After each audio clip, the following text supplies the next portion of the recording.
भारतीय जनता पक्ष की जो सरकार है, हम लोग पिछले कई सालों से लोगों के सामने ये बात रखने की कोशिश कर रहे हैं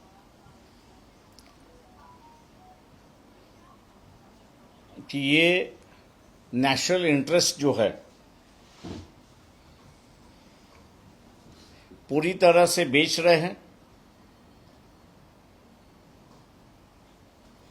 ये सरकार चला नहीं सकते और देश में जो है वो लूट की जो है अफरा तफरी मची हुई है।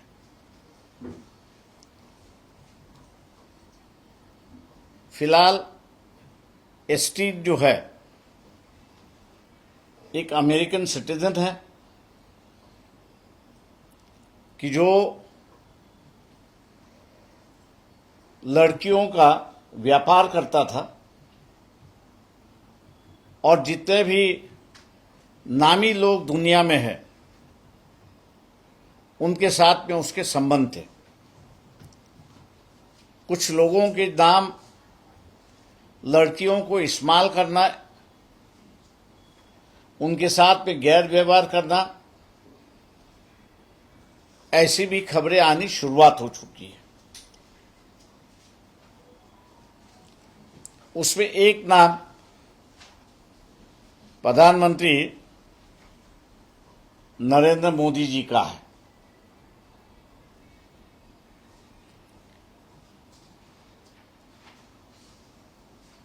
अब उनके नाम से जो मेल आया हुआ है वो इतना ही कहता है कि एस्टीन पे कहने पर उन्होंने कुछ देशों के प्रेसिडेंट के सामने इजराइल के दौरे पर थे तो उन्होंने नाच गाना किया और मोदी ने अपनी छवि, जो मुद्रा मोदी थे कि 5 ट्रिलियन की इकोनॉमी इस देश की करूंगा करके जो नारे लगा रहे थे, इस ईमेल के माध्यम से उनकी छवि अभी जो है वो मुद्रा मोदी से अब मुजरा मोदी हो गई, ऐसी एक परिस्थिति है। ये सिर्फ मैं आरोप नहीं कर रहा हूं, लेकिन जो हकीकत है, जो परिस्थिति है, उस परिस्थिति को देखते हुए ये मैं बयान कर रहा हूं। यूएस के जो प्रेसिडेंट है डोनाल्ड ट्रंप, इन्होंने 6 फरवरी 2026 को एक एग्जीक्यूटिव ऑर्डर निकाला था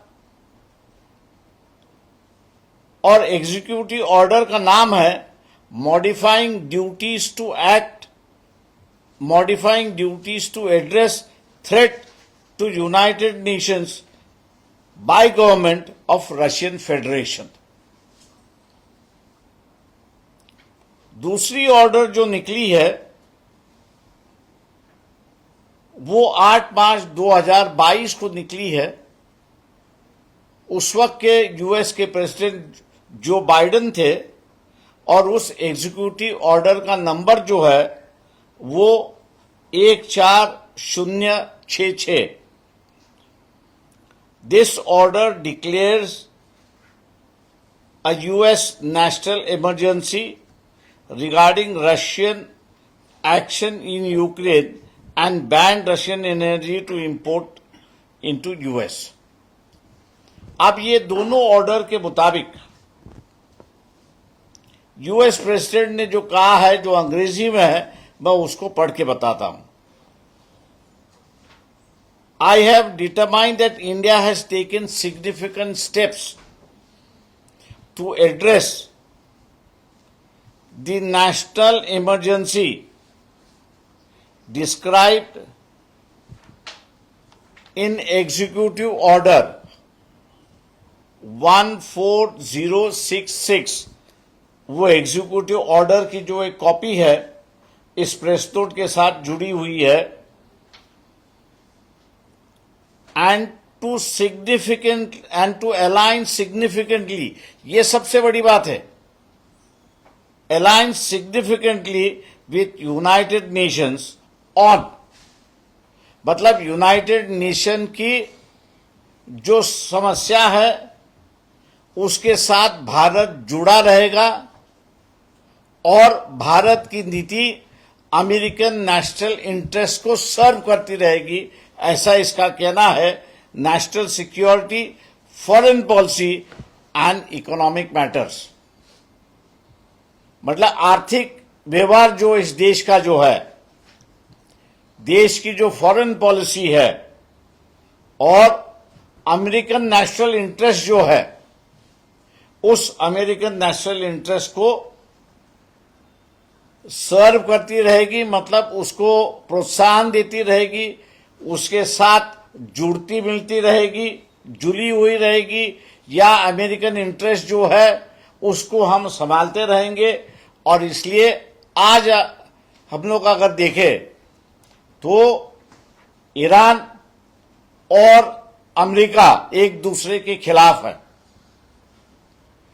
कई हजारों करोड़, 20-25 हजार करोड़ भारत ने खर्च करने के बाद जब्बर पोर्ट जो है वो ईरान में खड़ा किया, बांध दिया, लेकिन ईरान और अमेरिका इनका झगड़ा होने की वजह से भारत ने वो उस पोर्ट का अधिकार ही छोड़ दिया, ऐसी एक परिस्थिति है। ऐसे कई एग्जाम्पल दे सकता हूं कि जहां पर भारत का इंटरेस्ट होने के बावजूद भी,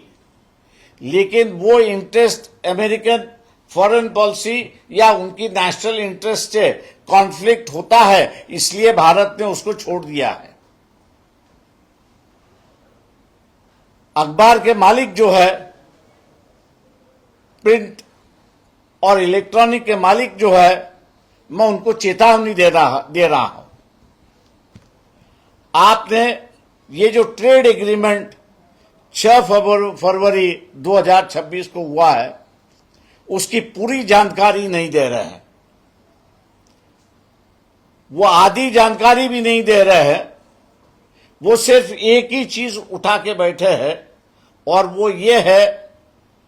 कि एग्रीकल्चर के लिए इस सरकार ने सरेंडर किया है। ये बात सही है कि इकोनॉमिक इंटरेस्ट जो है यूएस का, भारत को संभालना होगा, इस पर नरेंद्र मोदी ने हस्ताक्षर किए हुए है, लेकिन सिर्फ उतना ही नहीं है, लेकिन यूएस नेशनल इंटरेस्ट को भी हम लोग संभालेंगे और हमारी फॉरेन पॉलिसी जो है वो फॉरेन पॉलिसी भी अमेरिका बेस्ड होगी। ये इसमें एग्रीमेंट में लिखा गया है। एक तरीके से मैं कहूंगा कि सॉवरेनिटी को भारतीय जनता पक्ष ने गिरवी रखा है, बेचा है, या उस एस्टीन फाइल में मुजरा करने की बात सिर्फ आई है, उस फाइल में और कुछ बातें हैं, जैसे नाबालिग बच्चियों के साथ व्यवहार वहां पर होता था। देश के कई लोगों के नाम आने की उम्मीद है, 3 जनों के नाम तो आ चुके हैं।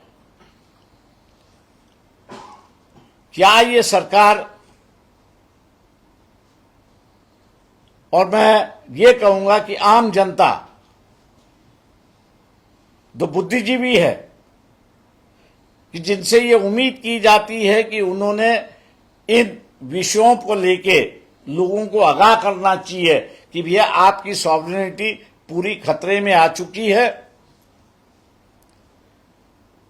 ट्रंप कनाडा को 51 स्टेट बनाने की बात वहां पर कर रहे थे, लेकिन अब दिखाई दे रहा है कि ये 51 स्टेट ट्रंप ने कनाडा को नहीं किया, लेकिन भारत को अमेरिका का 51 स्टेट वहां पर बना दिया है, ऐसी एक परिस्थिति है। ये पूरी तरह से सेल आउट है, भारत को बेचा हुआ है यूएस के साथ में। दूसरी बात, यहां पर जो है राफेल हम लोग खरीदने जा रहे हैं, लेकिन ये राफेल 114 हम लोग जो खरीदने जा रहे हैं, उसका मैन्युफैक्चरिंग जो है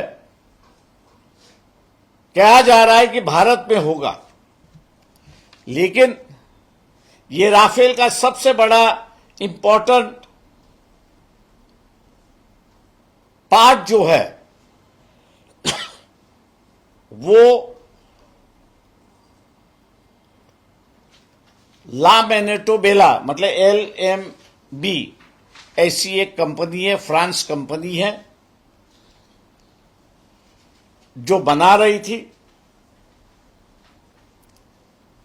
और ये फ्रांस में जब तक बनता था तब तक मैं मान के चलता हूं कि राफेल यूएस के अंडर नहीं था। इसको बेचा गया है और लोनार कंपनी जो है यूएस की कंपनी है, इस यूएस की कंपनी को बेचा गया है, ऐसी एक परिस्थिति है। पैरा 4 में उसकी सबकी जानकारी वहां पर दी गई है। अब ऐसा है कि ये कंपनी लोनार ने अगर खरीदी है तो इसका मतलब ये हुआ कि जो अमेरिका का कानून है, यूनाइटेड स्टेट यूनियन लिस्टेड, ये जो कानून है उसके मुताबिक हम लोग जब तक यूएस से लाइसेंस नहीं लेते तब तक राफेल में ये पार्ट लग नहीं सकता, ऐसी एक परिस्थिति है। लोगों के आंखों में धूल फेंकने की बात यहां पर हो रही है कि हम 114 राफेल खरीद रहे हैं, लेकिन जो पिछले राफेल खरीदे थे उसमें से जो कोड था कि जिसकी रडार की क्षमता बढ़ा सकते हैं, आइन सिंदूर के वॉर में फ्रांस ने ये कोड देने से मना कर लिया, और ये कोड मना करने की वजह से राफेल को गिराया गया, ऐसी एक परिस्थिति है। सरकार से हम लोग ये पूछ रहे, मोदी जी से ये पूछ रहे, ये जो 114 आप नए जहाज खरीदने जा रहे हो राफेल के, क्या आपको वो जो सोर्स कोड है कि जिसमें पाकिस्तान हो, चाइना हो, बांग्लादेश हो या और कोई भी देश है जिनके नए नए हथियार आ जाएंगे, और उस नए हथियार की जानकारी राफेल के रडार में होनी चाहिए, क्या वो सोर्स फ्रेंच सरकार देने वाली है? अगर नहीं दे रही है तो ये मैं कहूंगा कि सोने के भाव में आप लोहा खरीद रहे हो, ऐसी एक परिस्थिति।